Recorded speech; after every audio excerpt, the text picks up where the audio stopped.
Las segundas partes son a su vez las más fáciles de vender y las más difíciles de gustar. Fáciles de vender porque al ser secuelas no tienen que arriesgar mucho, ya que la primera parte tomó esa bala por ella. Pero difíciles del gusto general, ya que, bueno, muchas veces tienen solo dos opciones: ser mejor o ser peor que la anterior. Posición difícil que tenía Falsos Dioses de Graham McNeill, nuestro autor escocés favorito, pero tuvo una ventaja muy especial. Este libro sí fue eso como secuela directa. Daniel estaba en constante contacto para saber cómo escribir esta secuela, que es más concreta y sobre todo al fin toca todos los temas que Dan dejó como semillas, desde las logias, que tomó una verdadera relevancia, la nueva fe del emperador, que tomó de la nada a muchos, y también la demostración de cómo Horus pasó al caos. A diferencia de Horus, Señor de la Guerra, que muestra más marines espaciales y primarcas porque no tenían que recordar que era el milenio 31, aquí se enfoca a la legión de los hijos de Horus, de saber dónde están sus lealtades, incluso la primera santa. Todo el libro sigue a la legión, aunque podríamos decir que al hacer esto deja que la saga tome solo una línea de pensamiento, que es sobre una sola legión, dejando a las demás por fuera. Aunque si tenemos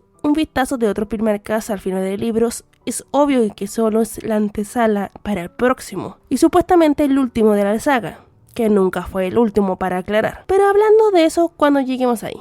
Aunque, ya saben, spoiler, soy su arlequín de internet, hablemos de la secuela perfecta.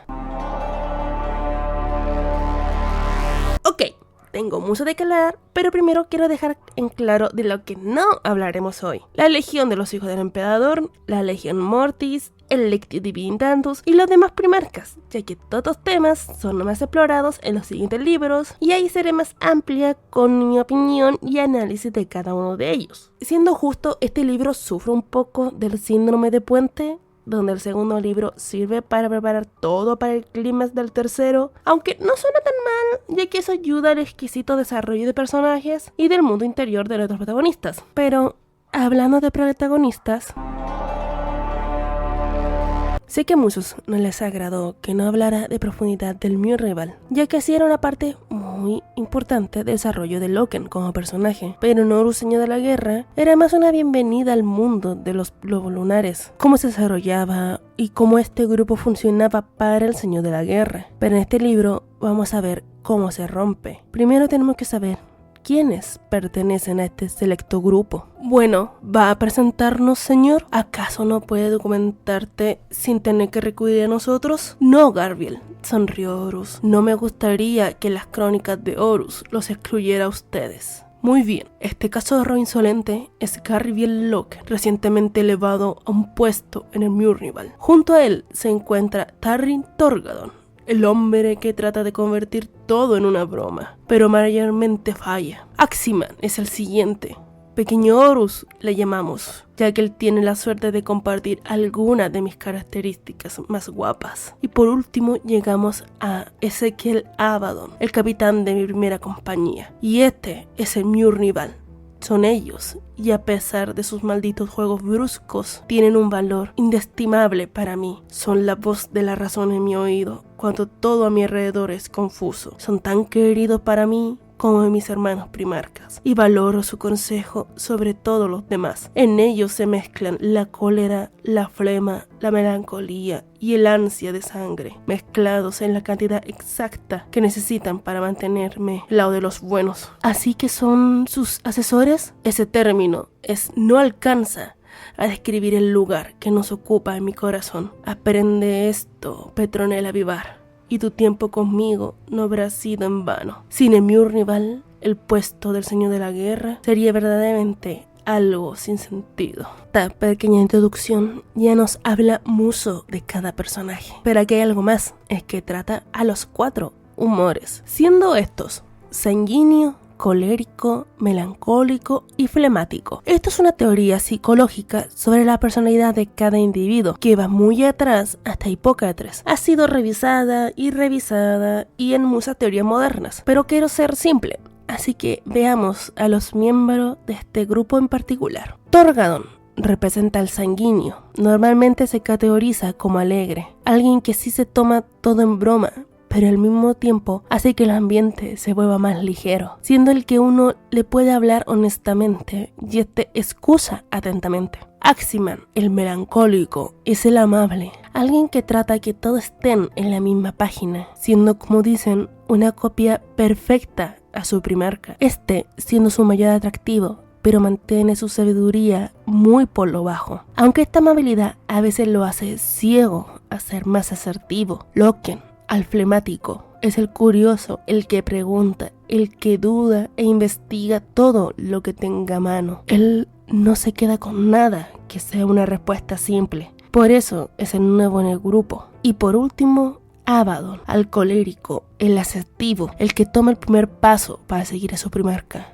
Es el que menos le gusta tener a los remediadores en su nave, ya que es una persona de acción, pero este carácter asertivo será el primer paso de la caída de su padre. Pero ya llegaremos a eso. Esto no es solo una cosa curiosa y ya, es el core de sus personajes. Y a su vez, como es Horus necesita que los 4 estén en equilibrio para que así funcione como consejeros, pero no todo es tan bonito. Hay momentos donde vemos la fractura de este grupo, sobre todo porque cada uno de ellos tomó de diferente manera el nuevo nombre de la legión. Ya no más lobos lunares, ahora solo existen hijos de Horus. El anterior libro era un grupo unido. Ok, tenían sus diferencias, pero nada fuera de lo común. Era, ante todo, el equilibrio perfecto. Pero cuando la tragedia, duda y la crítica se vuelven demasiado, vemos que el grupo se divide en dos, siendo Abaddon y el pequeño Horus su propio lado, y Loken con Tariq siendo los que ven cómo su legión se desmorona y tratando de hacer de todo para salvarla. Aunque en este libro aún no vemos la caída de la legión como tal, pero sí la caída de su equilibrio, que hará que esta herejía sea mucho más personal para ellos que para nadie más. Bueno, este punto no toqué en el video anterior, porque aunque ahí se nos introduce lo que son, necesitamos ver qué consecuencia traía en crear este grupo tan selecto. Las logias eran marines espaciales y guerreros que querían reunirse para descansar y hablar sin miedo al rango o a la crítica. Esto con todo el consentimiento del señor de la guerra, lo que las descubre por accidente. Aunque al inicio ve esto muy sospechoso, entiende que en teoría son inofensivas, hasta que dejan de serlo. Esto pasa cuando empiezan a hablar más y más de cómo los marines espaciales son menos respetados y a su vez más criticados. ¿No eran ellos los guerreros que defendían el imperio? Y ahora estos humanos nos quieren criticar. Pero en vez de quedarse solo en hablar, muchos toman medidas de verdad violentas, siendo ya el punto de inflexión más grande para que muchos tomen bandos. ¿Y saben quién las promocionó? La serpiente de Erebus, que sí, ya aquí toma más protagonismo, pero aún no es el momento de hablar de esta víbora, al menos no en este libro. Aún no vemos su verdadera cara. Como mano del destino, digamos que cuando veamos a su propia legión, entenderemos más de su personaje. Hablemos del fin de Horus Lupercal. Cuando Erebus lo mete en una trampa en la luna de Davin, cae ante un veneno mortal. El señor de la guerra cae. Algo que parece no debería pasar. Algo antinatural. Algo maldito. Esto causa pánico. ¿Qué se hace en esta situación? Que jamás ha pasado. Sus hijos, sobre todo el Murnival, lo quieren meter en la nave, pero la gente, los humanos, se lo impiden. No por malicia, sino porque están preocupados y los marines espaciales hacen una atrocidad. Le pasan por encima, como si estas personas no valieran nada, porque ¿qué es una vida humana a comparación del hijo favorito del emperador? Vemos todo tipo de reacciones, como Loken después se culpa por esta atrocidad. Como a Abaddon no le podría importar menos que la salud de su padre, pero es mucho más interesante ver cómo los rememberadores les afecta, desde Carcassi, que dice que esto no puede censurarse, porque la verdad es lo único que tenemos. Petronella Vivar, que es una documentalista que Horus quería que escribiera su vida y ahora su posible muerte, pero su opinión de este accidente no existe por el amor al primarca, y a Keller, que a ver esto le hace aún más ferviente seguidora de una nueva fe que eleva al emperador como un dios, ya que los marines espaciales le han defraudado. Este accidente crea la chispa para que muchos ya no vean a los marines espaciales como héroes, sino como son de verdad, un arma a favor del Primarca, no de la humanidad. Ahora vamos a hablar de la muerte de Horus. Horus, como dije, fue envenenado y todos piensan que no lo logrará, ya que la biología del Primarca solo la conoce el emperador, que está a muchas galaxias de distancia. Aquí es donde vemos cómo serían sus memorias. Usted es la mano derecha del emperador, señor, protestó Petronella, su hijo favorito. Ya no más, dijo Horus con tristeza. Funcionarios menores y administradores me han suplantado. El Consejo de Guerra no existe más y ahora recibo mis órdenes del Consejo de Terra. Una vez todo el imperio estuvo orientado hacia la guerra y la conquista, pero ahora estamos cargados con extractores, escribas y notarios que exigen saber el costo de todo. El imperio está cambiando y yo no estoy seguro de saber cómo cambiar con él. ¿De qué manera está cambiando el imperio? La burocracia y la oficinidad se están apoderando de él, señorita Vivar. Los burócratas, los administradores y los empleados están sustituyendo a los héroes de antaño, y a menudo que cambiemos nuestras costumbres en nuestra dirección. Nuestra grandeza como imperio pronto será una nota a pie de página en los libros de historia. Todo lo que hemos logrado será un lejano recuerdo de la antigua gloria, perdido en la bruma del tiempo, como todas las civilizaciones de la antigua Tierra, recordado amablemente por su noble pasado. Este es el momento donde Horus muere y es transportado al Delfos, donde será sanado. Pero era otra trampa de Erebus, para que los dioses del caos tomaran su alma. Pero aquí está la cosa que nunca he visto mencionada. Sí, sale siendo alguien que ya no confía en el emperador, pero no cambia de personalidad. Sí, le fueron mostradas visiones con mentiras, más o menos de lo que el emperador quería hacer con el imperio. Pero aquí está la cosa. Él sigue siendo la misma persona, carismática, dramática, un showman y más, desde que sale.